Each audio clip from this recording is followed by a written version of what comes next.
If the war is over, I have a simple question. Who won? First of all, epic fury is over, which is what you would consider the war. That operation is So you agree it's a war, then? No, Before we dive into the full story, comment where you're watching from. And don't forget to like and subscribe so you don't miss the next one. All right, let's talk about Iran.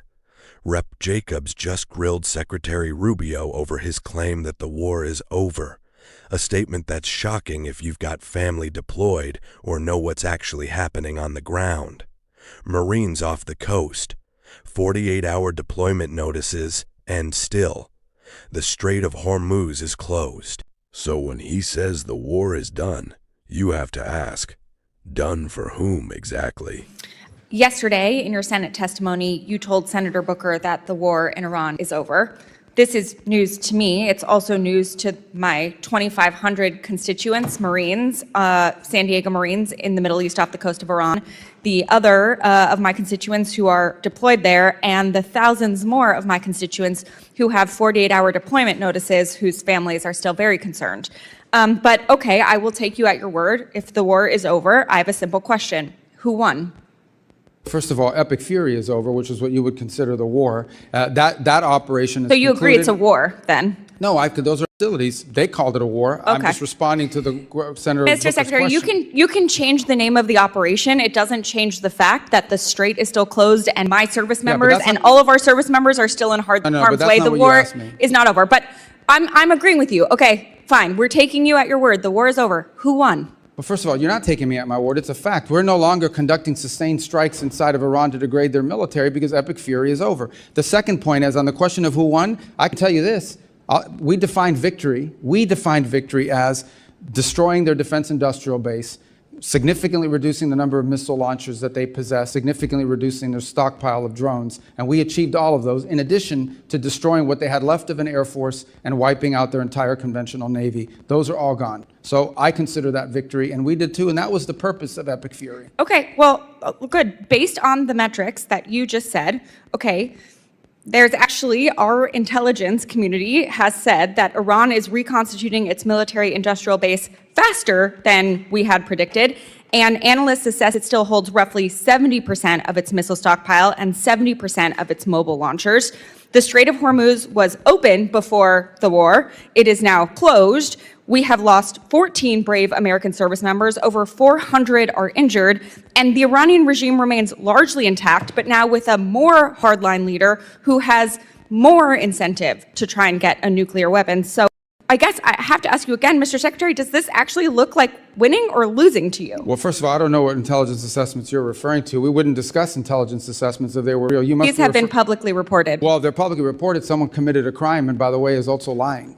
And this happens all the time. People manipulate intelligence and analysis for purposes of furthering a narrative. On your point about the regime is actually deeply fractured, which is why it takes 7 to 10 days to get an answer from them for anything. Meanwhile, they fractured, but still intact. Well, intact, even reach agreements that they can get back to us. So I don't know how intact that is. What they have is people that are afraid to go into the streets. Their repressive operations have held people back, in addition to the fact they've cut off the internet. But this is a country right now in this regime that is facing hyperinflation, a completely devalued currency, hundreds of billions of dollars in damage to their military infrastructure. And frankly, all of the pre-existing problems that Iran had in their economy, which is why people were protesting, are worse. Not better. Sure, and they have to deal with that too. Mr. Secretary, so you're saying we're winning because the Iranian economy has inflation, it's cost them millions of dollars a day in lost revenue, and because it's going to cost them billions of dollars to rebuild. Well, we are having inflation. It's already cost us an estimated $100 billion. Gas prices are up with no end in sight. The average family is paying an extra $450 on gas and could pay an extra $2,000 by the end of the year. The American people are not stupid, Mr. Secretary. We all know that this war is not over. Just last night, the U.S. and Iran exchanged fire again, this time over Karg Island. We still have not reached a deal, despite the president's promise that a deal is right around the corner. The president even said today the blockade could last until Labor Day. It's now day 97 of the war that the president said he wanted to end quickly. So I have one last question for you.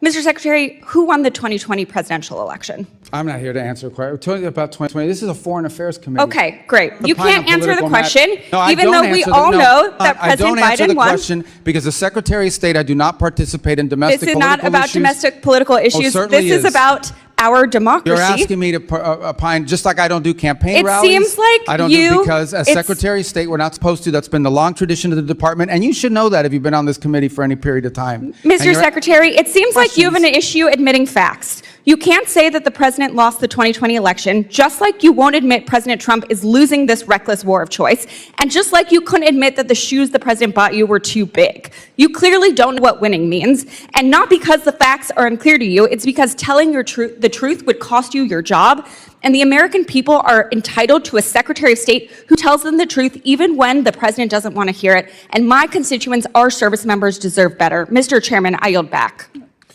I don't know what shoes she's talking about. What is she talking about? Representative Burchett, you are recognized. Thank you, Mr. Chairman. And with that, the hearing came to a close. But the bigger debate is far from over. Jacobs argued that Americans can see the reality for themselves. Troops remain deployed, tensions continue, and the conflict is still making headlines. Rubio insisted that key military objectives were achieved and that the operation was a success. But after all the back and forth, one question still remains. If the war is truly over, why are Americans still being told to prepare for what comes next?